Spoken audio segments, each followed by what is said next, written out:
Hey, welcome back, everybody. The Yak Shack podcast coming back at you. Jessica and I are excited to get into this. Just one episode tonight. Right? After 3, I felt like I didn't really have much left to say. That's a wrap, everyone. That's the season. And honestly, it has been a lot of fun. Thank you guys very, very much for the feedback and the encouragement, all the ideas. Please, if you have any ideas, contact us. Yeah, send them to us. podcast@theyakshack.com. And, keep them coming. We're really, really excited to get back into this. I think we're just going to go straight into it. Tonight, we want to give you guys a little bit of a background on what we think about before our trips, some of the stuff we like to bring with us, and maybe some things you haven't thought about that you may want to think about on your next trip. Yeah, this episode is really for beginners all the way up to experienced kayakers. I mean, we just want to help make your trip a lot more enjoyable and things maybe you forgot or never thought of taking before. Right. So I think along those lines, before we go out, there are a lot of things we think about, a lot of things that go through our brain, and we try to get prepared. What do you, if you and I were about to go kayak fishing tomorrow morning, what's something that you're thinking about? I'm definitely thinking about, are my rods, do they have, in my reel have line on them? That's one thing I always end up doing. I get out there and I'm like, oh my gosh, there's 1 foot left of line. Yep. And so you really need to have your rod and reel set and ready to go, tied already. Yeah, if you're taking one setup, make sure it's tied ready the night before with whatever you're targeting. You've already thought about it. You've thought about the conditions. You've thought about what species you're going after, crappie, bass. I think we plan different, according to each one, whichever one we're actually thinking about. What's the weather like? Take a look at your forecast app and see what the weather's like. Get a gauge for if maybe the water might be muddy or is it going to be more clear? Right. Have you been to this lake or the spot before, and maybe what's worked historically and what hasn't? Those are great points, actually. And I do think that you and I look at the weather, we look at the temperature. I do like to, not be in the hottest part of the week, right? Yeah. And just the hottest part of the day, even, especially right now, it being the summertime, little different tactics. And so, I do love fishing before and after the rain and trying to catch a cold front, on the way out. Always better. But I don't want it to be the hottest part of the week. I don't want it to be the coldest part of the week. And I guess that's the fun of it.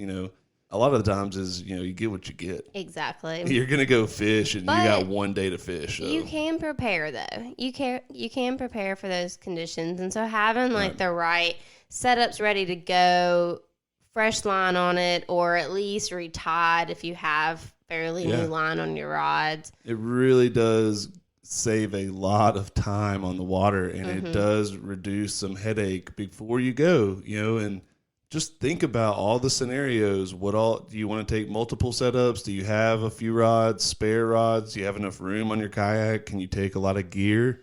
If you can, best to have a lot of those stuff done the night before. What would someone do if they maybe only have 2 rod holders on their kayak? Yeah, I like being able to test different depths depending on if you're targeting bass. I would like something that can hang out in the top water region, and then something that can hang out in the bottom region, and get a little deeper, just to test up around the banks and then get deep around the docks. Yeah. Right? I thought you were going to say an extra accessory, like a crate bag or a black pack, something that would give you more rods, because I know you do not go out there with just 2 rods. I don't go with 2. I really don't want to. If I break off, I want to just be able to pick up another rod and not have to. I mean, honestly, I'm honest. I think about that. Unless it's something that I'm die hard and committing to that day, I'll retie. But for the most part, if I break off, I'll just grab another rod. I know, but sometimes it's really tough when you really love that one rod reel combo you have, and you're like, I catch all my fish on this one. Yes. A little superstitious. Oh yeah, it's definitely a thing. It's always tough breaking in a new rod and reel combo. Mm-hmm. But, again, if you're prepared and you can have that rod and reel combo ready the night before, again, can't emphasize that enough. I know. It does waste a lot of time. So I think that's a great tip. And checking the weather, checking the temperature, checking your elements, making sure you're not going out in a thunderstorm. Oh, yeah. Be safe. Yeah. And as long as you can battle the elements, I think things to think about: sunscreen, proper apparel, sun protection. Bring layers. Wind protection. I mean, even if, rain protection. Exactly. If you're out there and even if it's the hottest part of the summer, just be prepared with layers, because even sun shirts can help reduce the chance of you getting sunburned. And I really think that there's a lot of great brands out there that have, the sun, not repellent, but what is it built into their shirts? It's like the UV protection. Yes, thank you. And it's really important when you're out there. I mean, you may not think you're going to wear a long sleeve, but you will. And actually, it doesn't make you feel super sweaty either. It actually keeps you from being burnt later. So. Don't be stubborn. Yeah. You are under the hot sun for hours and hours and hours and hours. We're not talking about 20 minutes by the pool and 10 minutes out doing yard work. We're talking about hours and hours. And if there's not a cloud, you're screwed. And you're on the water. So, I mean, that's direct sunlight. Be careful and don't be proud. Right. Take your sunscreen, take your sun hat, take your sun apparel protection, and just be careful out there. It's hot. And so along those lines, take water. Oh, yeah. Take a cooler. Take a bunch of waters with you. I mean, you really can't stay hydrated enough when you're in that direct sunlight. Right. And you're exercising. You are, you're getting a lot of physical energy out and sweating and being under the hot sun. I think it's very, very important to hydrate. And so, these are things that you have to think about the morning of your trip. The night before your trip is, do you have a small cooler? Can you go out and take some water with you? Take some snacks with you? Yeah, I was going to get on the snacks part. Wasn't there someone that told you one time that they bring pizza rolls out there so that when it gets in the middle of the afternoon, their pizza rolls are thawed out? Yeah, I don't know where a customer of ours told us this. Either they were hiking or they were kayaking, and they take Totino's pizza rolls. Shout out Pizza Roll if you guys follow Totino's. They're hilarious. But they take the Totino's pizza rolls with them either in their backpack, I think on the kayak, and it gets hot enough out there and cooks them, and they just eat them out of the bag. Why do you think I got Uncrustables today? Yeah, peanut butter and jelly. Oh, yeah. Instantaneous. It's going to be I just thawed make a out. peanut butter and jelly sandwich. It's really not that hard. No, but Uncrustables, though, it's like that great blend of like it just thawed out, and so now it's just like perfect. This is us reaching out to sponsors, Uncrustables, come on, Totino's. Honestly, like food, I mean, I take a Cliff Bar, and again, we're not trying to plug these, but, just take a Nutri-Grain bar, take any type of granola bar. I'm trying to be vague. I can't even, I'm coming out with all the words that. Everything. Just brands. Kleenex. Yeah. So be prepared out there. Take some food, take some drinks. I'll say it. I really don't like taking beer, or it just makes me have to pee out there, and I don't want to have to pee too much when you're kayaking. It also dehydrates you too, right? So that's not a good thing. Even though we all love floating and fishing and maybe drinking a beer every now and then, be careful, but you're gonna have to pee, and so stay hydrated. Hopefully with water, like you're talking about. Beer is just going to dehydrate you, so you want to be able to replenish your meals when you miss them, and also your electrolytes and your water, and hydrate while you're out there. It's important. Yeah. All right, we'll get off that. Let's move on. Yes, some of the more fun toys. Some of the fun toys. Okay, so I really love bringing my GoPro, and I have two different mounts that I carry. I bring a Portrait Pro and a Boomstick. Both of those are Yak Attack products. Right. And right now, lately, I prefer the Portrait Pro just because it's a little smaller stick, easier to mount to my kayak. But my GoPro, I mean, because you never want to miss that video of the big fish you catch. Right. And, for those that don't know, Jessica and I have Feel Free Dorado kayaks, and they have built-in battery boxes for electronics, specifically for GoPros and USB ports and wiring so that you can actually have power all day long. Very, very convenient. If someone doesn't have that, I would think that the substitute would be one of the micro boxes or some sort of battery box that you can plug into. And that way, I have noticed that GoPros do not stay charged very long. No, maybe like 20 minutes. I mean, seriously. Yeah, and I mean they're high intensive, high graphics. They're recording in HD. We get it, but they do not stay charged long. So no, I keep mine charged the entire time I'm out there. I even got an extra long cord so that it runs when I have the Portrait Pro up. It runs from the front of my kayak all the way to the back where that charging port is that Alan's talking about. And to me, that is important because I never have to worry about the GoPro dying ever. Because that has happened. I missed a video before, and it was a fish. Can't be missing footage out there, content. Yes.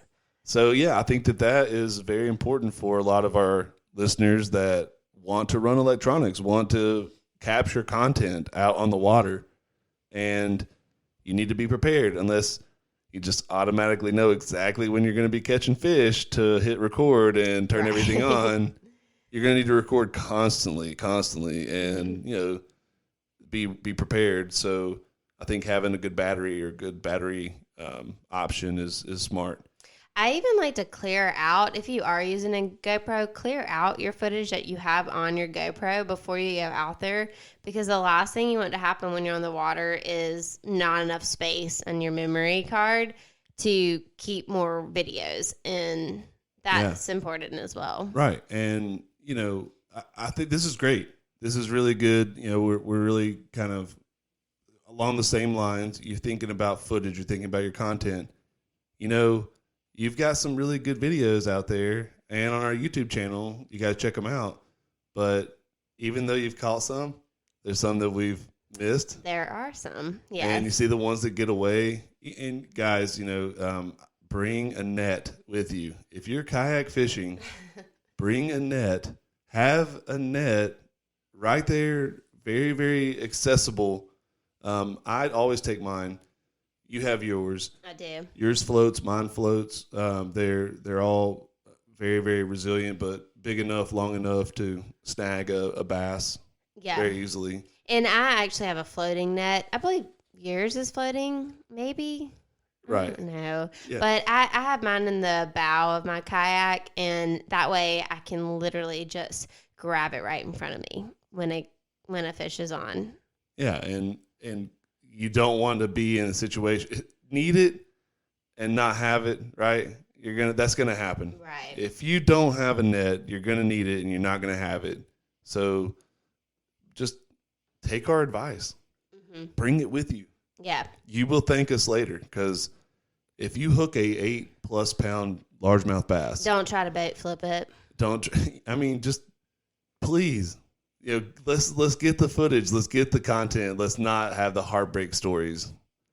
I've lost some big ones lately, even with the net. Who cares? I know. But you got to be prepared. But it's better than nothing. I agree. So what are some other things? All right, we've covered a good bit so far, but what are some other things that you would say are essential to taking on your kayak fishing or just kayaking trip? Needle nose pliers. Oh, yeah. And a Sharpie. I know those are like random items, but if you're tournament fishing and you lose your identifier, or something, and you have a Sharpie in your tackle box, and you can just write the identifier on your hand or write it on something that you have in your tackle box, the Sharpie actually comes in handy a lot. But needle nose pliers, you guys have all been there. Treble hook disasters, mangled fishing hooks inside of a bass or on the decking of your kayak or something. Just a treble just dug into the side strap of your seat. You never know. Yeah. You're going to need them, and make sure you have a good pair. I think that's one thing that I have, and a really fine pair of scissors that I use, and my line cutters. I was going to say line cutters is a good one. Yeah, cuts 100-pound braid, and it's right there on my tackle box ready to go. I use them all the time. I think we've mentioned a lot of good things. Just a cooler with some water, a net. I like the anchor. You like the bungee. Okay, yeah. So those are things that are really kind of random. And bungee to me is key because, like, Alan will tell everybody, I hate anchoring. It's not that I hate it. It's just that I feel that if I get hung, it's more time for me to pull an anchor up than it is for me to unbungee myself from a tree or a stump. Got it. And so that's just a preference, I love the anchor.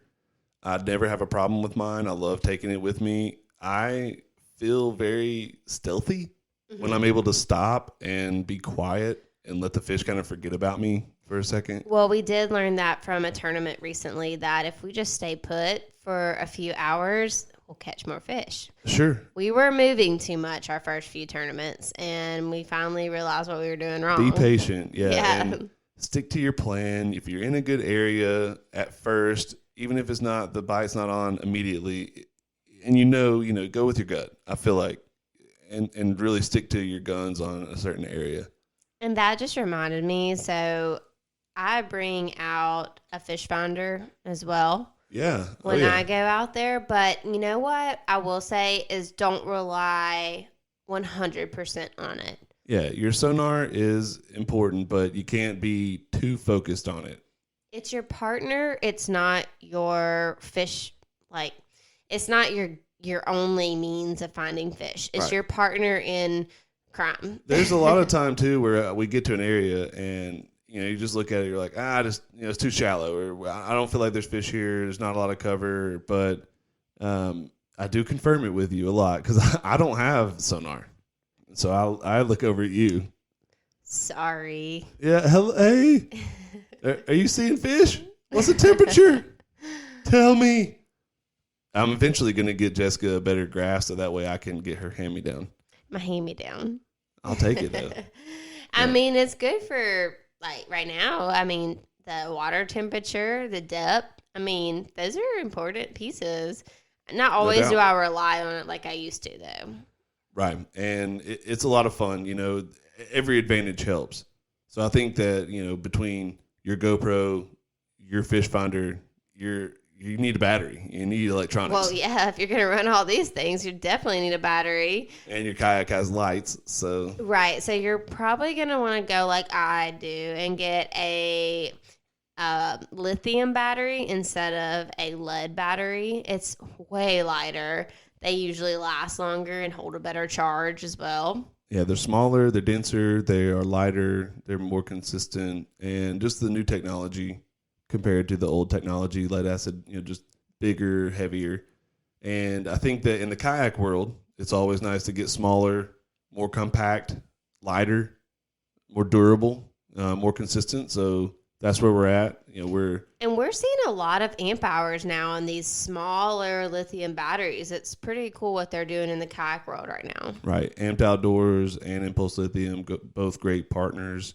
You guys come by the store, hit us up, check them out. And if you have questions about, your own electronics or what would be a good starter package for a transducer and display combo, call us. Let us know. Like, we would love to help put one, on your kayak or help you figure that out. Yeah. And we'll help you explain, what's the difference between triple shot or down scan imaging only, Don't hurt yourself over there. Hey, I'm learning. I'm learning over here. But yeah, I would say we can help you at least get a basis of what might be helpful for you and what you're trying to accomplish on the water. We can help you decipher a little bit of your graph and help you understand what you're looking at. Lowrance, great partner. The industry standard in freshwater, a lot of folks have a Lowrance unit. And, if you have more questions about that, please call us or email us anytime. I think that we've really touched on a lot of really good gear, and stuff to bring with us. And I think that when we're planning a trip, I think about the weather, think about the elements and what you're getting yourself into the next day. Getting your rods and everything prepared, I think, is very smart.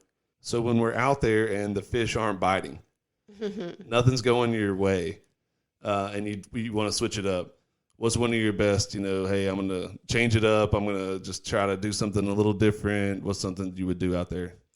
Well, usually I would carry something that has a couple of different backup options. I would obviously, this time of year, I'd have a finesse option and maybe a reaction bait option. Okay. In my little fanny pack that I carry. Yeah. What about you? Yeah, I think I would try to slow it down and maybe, sit back and relax for a second, maybe not think about the next cast as much immediately, but wait and maybe switch something out, tie something different on, maybe go finesse like you're talking about. Yeah. Throw a worm, throw a creature bait, throw a Ned rig or something really small, and slow it down and get a little deeper. It's hot. Yeah. And the fish are a little lethargic, but they're active. And you got to find those really shady, really kind of dark and I don't know, colder areas. Yeah, and one thing we hadn't talked about, and this is not really as much as gear as it is just attitude, but being positive while you're out there is really important. Right. Yeah, that's such a good point. I know I've gotten into my head a lot, and Same. I think that we've done such a better job encouraging each other and trying to stay positive and being in a good mindset when you're out on the water. A bad day of fishing is better than a good day of anything else. We talk about that all the time. Exactly. So if you aren't catching a fish, it's okay. Right. It's not the end of the world. You're having a great day. You are out on the water and you can relax and you can enjoy that without catching anything. Just being able to unplug. Yeah. And meditate. Yeah. So just relax. I mean, breathe. Even on tournament day, this is really important on tournament day. Don't look at the scoreboard. Some people like to look at it, and I'm just like, I'm don't half check your and phone. half, Don't check your phone and your watch constantly. But relax and stick to your plan and get back to your basics of, I want to get on some fish. I know what I'm going to do today. Do it. I like how you said stick to your plan. We always say this, and then there have been tournaments that we have looked back on and we said, what did we do wrong? We did not stick to our plan. Right. That is 100% true. Right. And if you are doing it correctly, then you were planning it out the night before, the week before. Your sort of your main tactics to stick to that day. Exactly. I think that's a great point, and being in a good mindset, being able to reflect and thank God, thank your situation that you get to relax and hang out. And I get to be with you, which is the best. No. I love fishing with you. I love fishing with you. Even if you catch the first fish and it drives me crazy. And biggest fish, most fish. Oh, why are you lying? All the largemouth. Nah, I just really do. I think that whenever I hear you hook up and you got a fish on, it does give me really, really excited. And I'm so happy for you. It's so much fun. I'm excited for you after I catch my first fish. Just kidding. A little bit of competitiveness here. We're going to have to fish this weekend.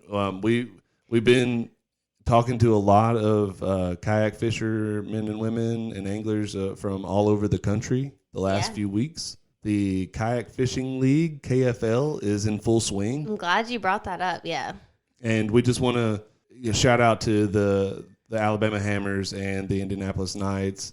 These guys are going head-to-head at Neely Henry this weekend. Coincidentally, they're two of our friends on both teams, and we're sponsoring both of them. So it's a little like for us, it's a win-win situation. I'm sure they don't think the same. Yak Shack Throwdown exactly. at Neely Henry. We'll keep you guys posted. We'll tell you next week, I guess. Yeah, it's this weekend, August 7th. And if you're listening this when this podcast goes live, you can catch this on Pride Outdoor TV as well on Saturday between like 11 a.m. and 1 p.m.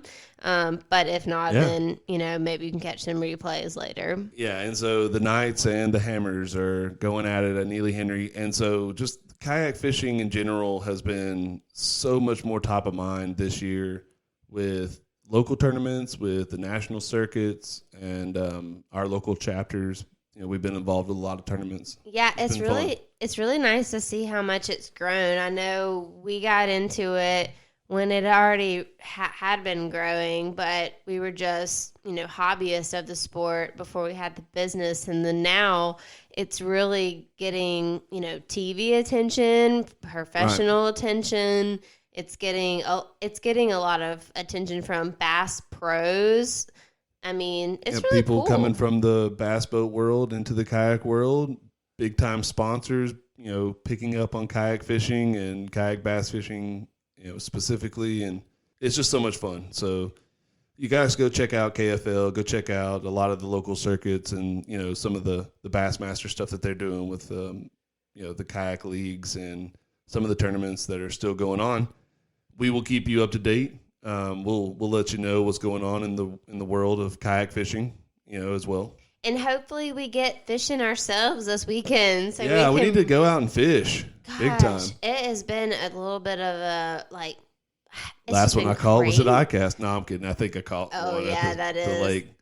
Recently. Yeah, you're right. But we need to get out in the kayaks again. It's just, it's just been crazy busy this month, and we're going to get back out there and get some more. We still got our challenge. Yeah. That we haven't done. Don't remind me. I actually threw spinnerbait pretty hard the other day for 30 minutes to an hour. You did. But you also put a crankbait on my desk at work the other day, and I thought it was so funny because I'm like, remind me again, please. I'm telling you, I'm going to help you out. I'm trying to help you. Hey, I did throw a jig for a little while, and then I'd say for 5 minutes because I did get a couple of topwater for me because I needed topwater and a spinnerbait. Well, let's see. This challenge is still on then. So, needless to say, neither of us have caught either of our challenge baits. We've been thinking about it. That counts. We're going to catch one eventually on all these things. So let's just remind everyone one more time. I'm the spinnerbait and topwater. And I'm the jig and the crankbait. Okay. Well, I think yours are a lot easier. Well, we'll see. Anyways. And then, we'll get into, hopefully have some more guests on as we get rolling the rest of the weeks. We're going to talk about some of the brands and some of the big stuff that's happening for the Yak Shack the rest of the year. Mm-hmm. Possibly new kayak brands. Ooh. Stay tuned. Okay. And Jessica and I are going to go fish. Finally. We're going to catch some fish. Woo! And let you guys know some of the new things that we're trying, stuff that's working. It's the hot summer bass. You know what I always say? Every time. It's tough to catch them. When it's this time of year, I'm like, just go to the store and get you a pack of worms, live bait, and just throw it in there and catfish the whole time. No, artificial all the way. Challenge yourself. Fish slow. Aim for some shadows. Aim for some shade. Aim for any cover. Cold water. And hopefully we can all get on some over the next few weeks. Let's do this. And you guys check us out next week. We'll be dropping a new episode every Friday. And, we got podcasts at theyakshack.com. Yeah, give us your ideas. Tell us who you want us to talk to. We'll get them on as a guest. That's right. And, some of your favorite topics, things that you want us to bring up in future episodes, and maybe some random fish trips that we can all line up and go out and get on some good bass.